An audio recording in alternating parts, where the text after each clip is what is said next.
आइए जानते हैं बिहार के हर जिला हर क्षेत्र की फटाफट 50 बड़ी खबरों को केवल 10 मिनट में। साथ ही आज इस वीडियो में हम लोग जानेंगे कि सरकार ने गरीबों के लिए कौन कौन सी योजनाओं का शिलान्यास किया और साथ ही महिलाओं को 2 लाख रुपए कब से मिलेंगे और ई श्रम कार्ड धारकों को 3,000 रुपए कब से खाते में आएंगे और गरीबों के लिए सामान के साथ बिजली, पेट्रोल, डीजल, सोना, चांदी कब से सस्ता हो जाएगी और नियमों में क्या क्या बदलाव हुए हैं। सब कुछ आज इस वीडियो के माध्यम से जानेंगे। तो चैनल में पहली बार आए हैं तो वीडियो को लाइक करके चैनल को सब्सक्राइब जरूर कर दें और कमेंट में अपने जिला, अपने शहर का नाम जरूर बताएं।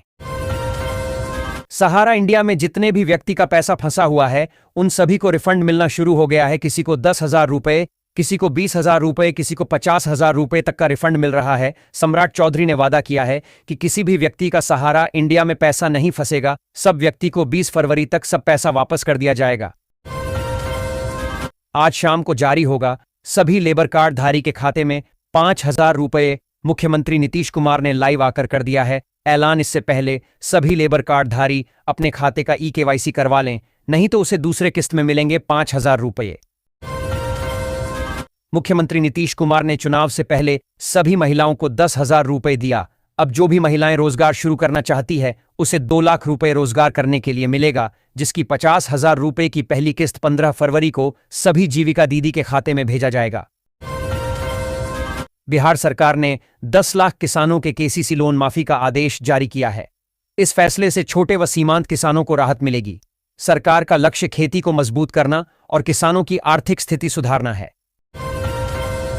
बिहार में प्रधानमंत्री आवास योजना के तहत करीब 30 लाख लाभार्थियों की पहली सूची 20 फरवरी से पहले जारी की जाएगी।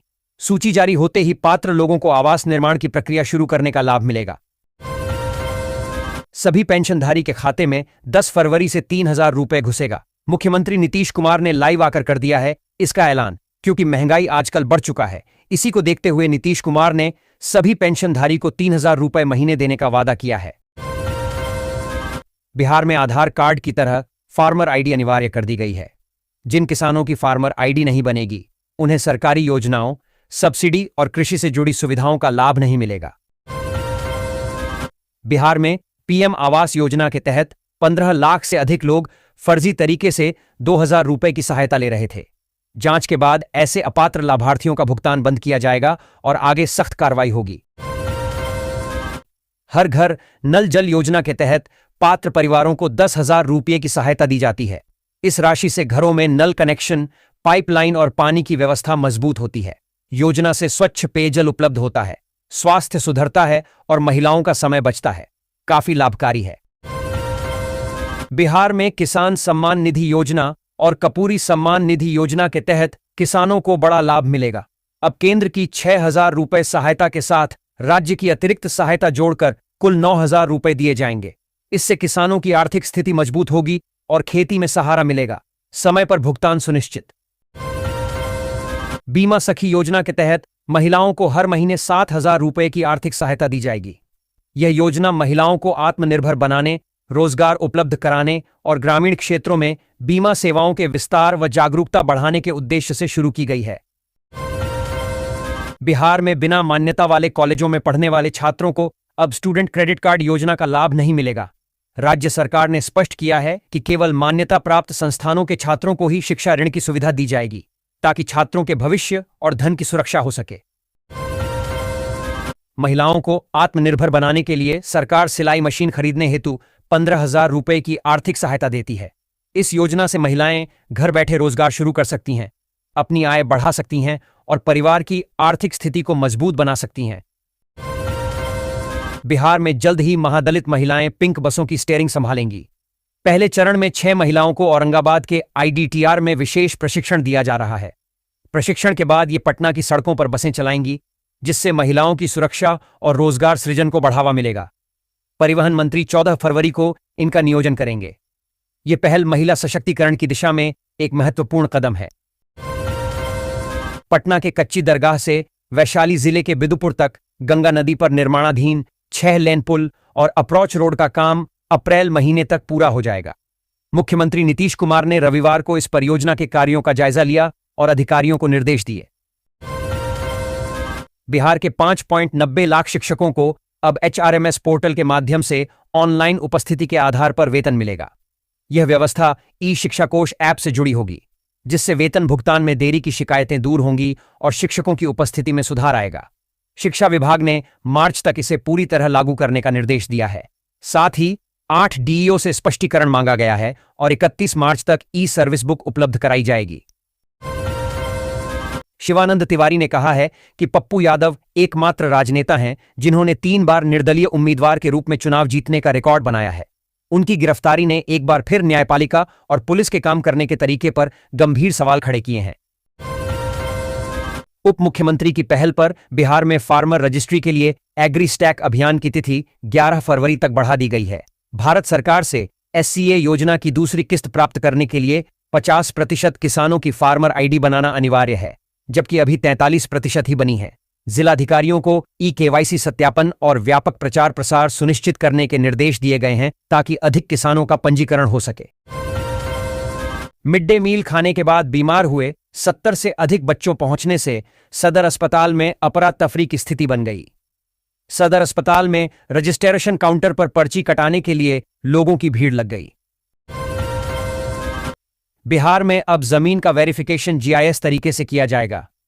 इस नई व्यवस्था से भूमि रिकॉर्ड की जांच अधिक पारदर्शी होगी, फर्जीवाड़ा रुकेगा और लोगों को जमीन से जुड़े मामलों में तेजी से सही जानकारी मिल सकेगी।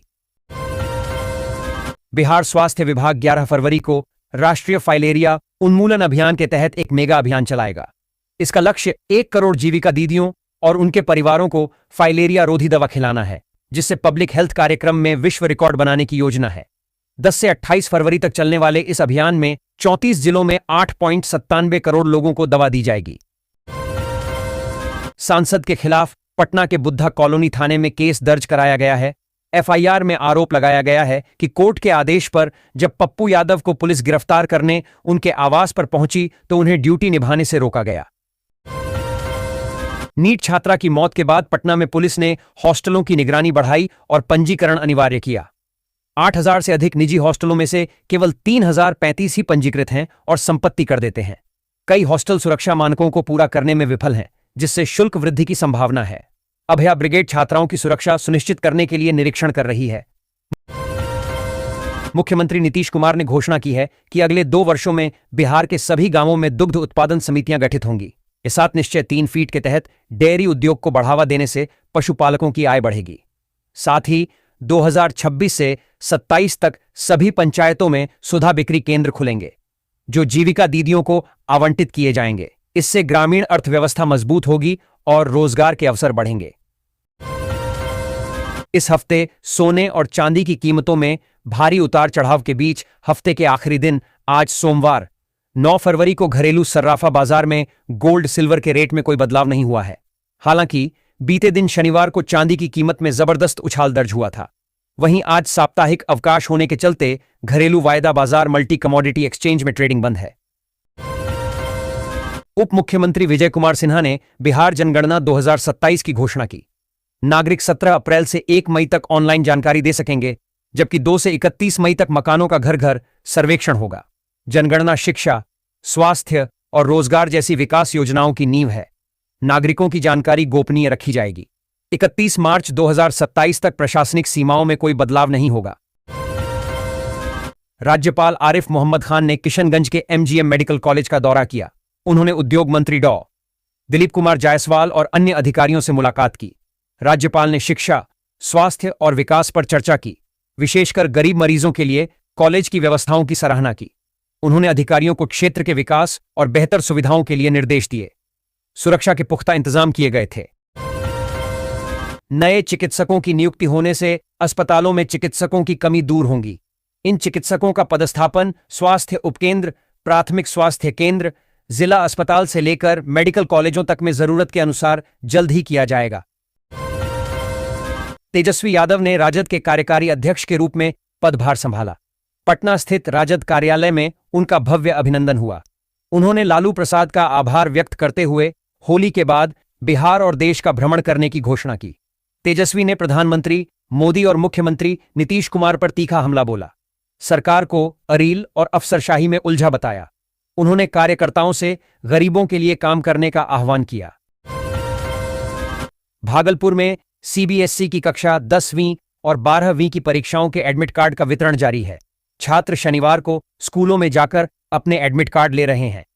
वार्षिक परीक्षा 17 फरवरी से 9 केंद्रों पर आयोजित होगी, जिसमें 4200 छात्र 12वीं और 5250 छात्र 10वीं की परीक्षा देंगे। स्वास्थ्य विभाग के अधिकारियों ने पीएमसीएच के नए भवन में विभागों की शिफ्टिंग की समस्याओं का जायजा लिया। सचिव लोकेश कुमार सिंह की अध्यक्षता में हुई बैठक में शिशु विभाग को 21 फरवरी और स्त्री प्रसूति विभाग को 28 फरवरी को शिफ्ट करने की तारीखें तय हुईं। शिफ्टिंग से पहले संसाधनों की कमी पूरी की जाएगी। सीटी स्कैन और एमआरआई मशीनों को भी चालू करने की योजना है, जिससे मरीजों को मुफ्त सुविधा मिलेगी। बिहार में 200 से अधिक प्रखंड सह अंचल कार्यालय भवनों का निर्माण कार्य शुरू हो गया है। भवन निर्माण विभाग कुल 240 नए कार्यालय और 59 आवासीय परिसरों का निर्माण कर रहा है। विभागीय सचिव कुमार रवि ने बताया कि शेष भवनों के लिए निविदा प्रक्रिया जारी है। लखीसराय नगर परिषद के उपसभापति शिवशंकर राम पर जाली दानपत्र के माध्यम से जमीन हड़पने का गंभीर आरोप लगा है। एक शिकायत के आधार पर उपसभापति सहित 5 लोगों के खिलाफ प्राथमिकी दर्ज की गई है। पुलिस ने मामले की जांच शुरू कर दी है, क्योंकि निबंधक कार्यालय ने दस्तावेज को बंधक विलेख बताया है। उपसभापति ने आरोपों को निराधार और राजनीतिक साजिश करार दिया है। मुख्यमंत्री नीतीश कुमार ने कच्ची दरगाह बिदुपुर 6 लेन पुल का निरीक्षण किया। उन्होंने अधिकारियों को गुणवत्तापूर्ण कार्य समय पर पूरा करने का निर्देश दिया। पुल का राघोपुर तक का हिस्सा चालू हो चुका है, जबकि बिदुपुर तक मार्च 2026 तक परिचालन शुरू होने की उम्मीद है। यह पुल 5000 करोड़ की लागत से बना है और गांधी सेतु पर दबाव कम करेगा, साथ ही उत्तर दक्षिण बिहार को जोड़ेगा। अररिया में आयोजित सीरत कॉन्फ्रेंस में राज्यपाल आरिफ मोहम्मद खान ने कहा कि पैगंबर साहब ने इल्म को हर मुसलमान के लिए फर्ज बताया। उन्होंने सच्चे चरित्र, समाजोपयोगी ज्ञान और पैगंबर मोहम्मद के धैर्य, विवेक व शांति के संदेशों से युवाओं को प्रेरित करने पर जोर दिया। पूर्णिया सांसद पप्पू यादव को 31 साल पुराने धोखाधड़ी और धमकी मामले में पटना में गिरफ्तार किया गया। आधी रात को हुई गिरफ्तारी के बाद उन्हें एमपीएमएलए अदालत में पेश किया गया। अदालत ने उन्हें न्यायिक हिरासत में पीएमसीएच भेजने का आदेश दिया, जहां उनका इलाज होगा। यह मामला 1995 का है, जिसमें मकान किराए पर लेकर कब्जा करने का आरोप है। अगली सुनवाई 21 फरवरी को होगी। निर्दलीय सांसद पप्पू यादव को गिरफ्तारी के बाद तबीयत बिगड़ने पर पहले आईजीआईएमएस और फिर पीएमसीएच में भर्ती कराया गया। प्रारंभिक जांच में रक्तचाप बढ़ा हुआ पाया गया। समर्थकों ने इलाज में लापरवाही का आरोप लगाया है, जबकि अस्पताल प्रशासन ने उचित व्यवस्था का दावा किया। केंद्र सरकार ने पूर्वोत्तर भारत को जोड़ने वाले सामरिक रूप से महत्वपूर्ण चिकन नेक गलियारे को मजबूत करने के लिए कई परियोजनाएं मंजूर की हैं। इनमें सड़क और रेलवे के साथ 40 किलोमीटर लंबा भूमिगत रेलवे ट्रैक भी शामिल है, जो सुरक्षा की दृष्टि से बेहद अहम है। किशनगंज के रास्ते कई राष्ट्रीय राजमार्ग और रेल लाइनें इस क्षेत्र को जोड़ती हैं। इन परियोजनाओं से कनेक्टिविटी और सुरक्षा दोनों बढ़ेगी। आरा में एक ऑटो चालक ने ऑनलाइन चालान कटने से नाराज होकर आत्मदाह का प्रयास किया। राजा कुमार नामक चालक ने पुराना पुलिस लाइन मोड़ पर अपने ऑटो से पेट्रोल निकालकर खुद पर छिड़क कर आग लगा ली। अन्य चालकों ने तुरंत आग बुझाकर उसे सदर अस्पताल पहुंचाया, जिससे उसकी जान बच गई। मुजफ्फरपुर एसएसपी कांतेश कुमार मिश्र ने क्राइम मीटिंग में नदियों से अवैध खनन रोकने के लिए विशेष अभियान चलाने का निर्देश दिया। उन्होंने सभी थानाध्यक्षों को खनन माफिया पर सख्त कार्रवाई करने को कहा। इसके अतिरिक्त साइबर अपराध जागरूकता, भूमि विवादों का त्वरित निपटारा और आम जनता से बेहतर संबंध बनाने पर भी जोर दिया गया। लंबित मामलों की समीक्षा और फरार अभियुक्तों की गिरफ्तारी के निर्देश भी दिए गए। बिहार में मौसम में उतार चढ़ाव जारी है। दिन में धूप और सुबह शाम हल्की ठंड महसूस हो रही है। पछुआ हवाओं के कारण कनकनी बढ़ गई है और अगले 24 घंटों में न्यूनतम तापमान में 1 से 3 डिग्री सेल्सियस की गिरावट का अनुमान है। उत्तरी भागों में घना कोहरा छाने की संभावना है। 9 फरवरी को पश्चिमी विक्षोभ के प्रभाव से हिमालयी क्षेत्रों में मौसम बदलेगा। केंद्रीय मंत्री किरेन रिजिजू ने पटना में कहा कि बजट 2026 से 27 विकसित भारत की नींव मजबूत करेगा, खासकर पूर्वोत्तर और बिहार के लिए। उन्होंने बताया कि बिहार के युवाओं के रोजगार, गुणवत्तापूर्ण शिक्षा और पर्यटन प्रशिक्षण पर जोर दिया गया है। रिजिजू ने पीएम मोदी के रिफॉर्म एक्सप्रेस को अजेय बताते हुए बिहार में आधारभूत संरचनाओं के लिए 12.50 लाख करोड़ रुपए और बाढ़ नियंत्रण हेतु विशेष राशि का उल्लेख किया। मुजफ्फरपुर में पशुओं और पक्षियों में एंटीबायोटिक का अंधाधुंध उपयोग एंटीमाइक्रोबियल रेजिस्टेंस एएमआर बढ़ा रहा है। यह समस्या मानव स्वास्थ्य के लिए भी घातक है, जिससे एलर्जी, किडनी क्षति और बच्चों में जोड़ों की समस्या हो रही है। पोल्ट्री, डेयरी और मछली पालन में व्यापारिक लाभ के लिए एंटीबायोटिक का अत्यधिक प्रयोग किया जा रहा है, जिससे सामान्य दवाएं बेअसर हो रही हैं। विश्वसनीय स्रोतों से उत्पाद खरीदने की सलाह दी गई है। उत्पाद विभाग ने मुजफ्फरपुर के गायघाट में एक लाइन होटल के पास राजस्थान नंबर के ट्रक से 430 कार्टन शराब जब्त की। सीमेंट ब्लॉक के नीचे लोहे के तहखाने में छिपा कर रखी गई यह हरियाणा निर्मित शराब दरभंगा ले जाई जा रही थी। टीम ने मौके से जयपुर के मोहन खरवाल और रामपाल वर्मा नामक 2 तस्करों को गिरफ्तार किया। यह खेप रोहतक से चली थी। केंद्रीय मंत्री डॉ. राजभूषण निषाद ने स्पष्ट किया कि मुजफ्फरपुर में मेट्रो परियोजना फिलहाल शुरू नहीं होगी। इसकी मुख्य वजह शहर की आबादी का 20 लाख के न्यूनतम मानक से कम होना है। परिसीमन और नगर निगम क्षेत्र के विस्तार के बाद ही आबादी बढ़ने पर इस पर विचार किया जाएगा। दरभंगा, गया और भागलपुर को भी इसी कारण इंतजार करना होगा। म्यांमार नेशनल एयरलाइंस की गया से रंगून की उड़ान लगातार दूसरे दिन रद्द हो गई, जिससे गया एयरपोर्ट पर 114 यात्री फंस गए हैं। बुधवार को तकनीकी खराबी के कारण उड़ान रद्द हुई थी और शनिवार को अतिरिक्त उड़ान भी नहीं आ पाई। यात्री एक निजी होटल में ठहरे हैं और एयरलाइन की अगली सूचना का इंतजार कर रहे हैं, जिससे उनकी परेशानी बढ़ गई है। मुजफ्फरपुर के बालूघाट बांध रोड पर अवैध निर्माण के खिलाफ लगातार दूसरे दिन भी प्रशासन का बुलडोजर चला। एसडीओ पूर्वी तुषार कुमार के नेतृत्व में 2 दर्जन से अधिक पक्के निर्माण ध्वस्त किए गए। यह कार्रवाई अमृत योजना के तहत जल निकासी के लिए अंडरग्राउंड नाला और पंपिंग स्टेशन बनाने हेतु 30 फीट जमीन खाली कराने के लिए की जा रही है। अतिक्रमण के कारण नाला निर्माण बाधित हो रहा था। भागलपुर सहित ग्रामीण इलाकों में मुनाफे की होड़ में खेत, डेयरी, पोल्ट्री और मछली पालन में एंटीबायोटिक्स का भारी दुरुपयोग हो रहा है। यह प्रयोग उत्पादन तो बढ़ा रहा है, लेकिन गुणवत्ता, पर्यावरण और सार्वजनिक स्वास्थ्य के लिए गंभीर खतरा बन गया है।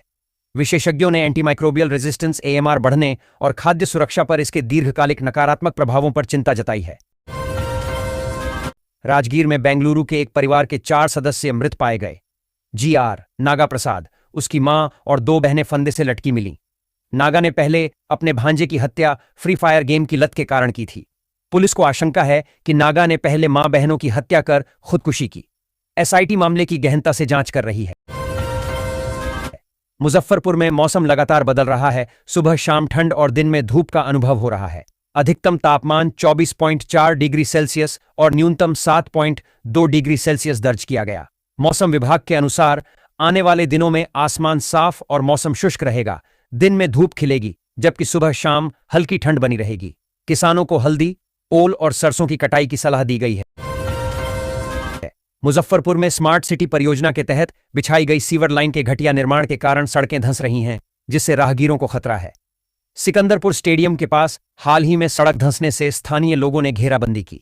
महापौर निर्मला देवी और अन्य अधिकारियों ने कार्य की गुणवत्ता पर सवाल उठाए हैं और जांच की बात कही है। यह घटना शहर में कई स्थानों पर हो चुकी है, जिससे 300 करोड़ की परियोजना पर सवाल उठ रहे हैं। जापानी शिष्टमंडल ने बिहार विधानसभा अध्यक्ष डॉ. प्रेम कुमार से मुलाकात कर बोधगया को जापान के क्योटो शहर की तर्ज पर विकसित करने पर चर्चा की। डॉ. प्रेम कुमार ने बताया कि बिहार सरकार बोधगया को एक सुव्यवस्थित, शांत और वैश्विक आध्यात्मिक शहर बनाना चाहती है। महाबोधि कॉरिडोर योजना के तहत बुद्ध से जुड़े स्थलों का समग्र विकास होगा, जिससे यह विश्व शांति का प्रतीक बन सके। शिष्टमंडल ने अध्यक्ष को जापान आने का निमंत्रण भी दिया। केंद्र सरकार मई के अंत तक बलिदानी रामफल मंडल की स्मृति में डाक टिकट जारी करेगी।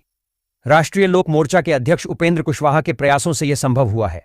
उन्होंने राज्य सरकार से सीतामढ़ी मेडिकल कॉलेज का नाम रामफल मंडल के नाम पर रखने की मांग की। रामफल मंडल को 19 साल की उम्र में 1943 में अंग्रेजों ने फांसी दी थी।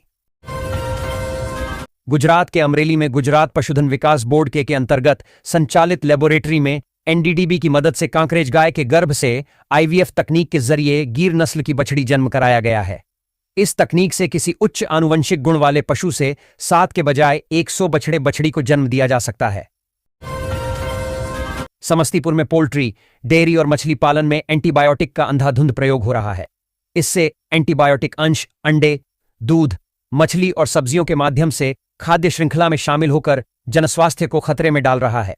यह एंटीबायोटिक प्रतिरोध को बढ़ावा दे रहा है, जो भविष्य में गंभीर स्वास्थ्य संकट बन सकता है। इस पर नियंत्रण के लिए सख्त निगरानी और जागरूकता आवश्यक है।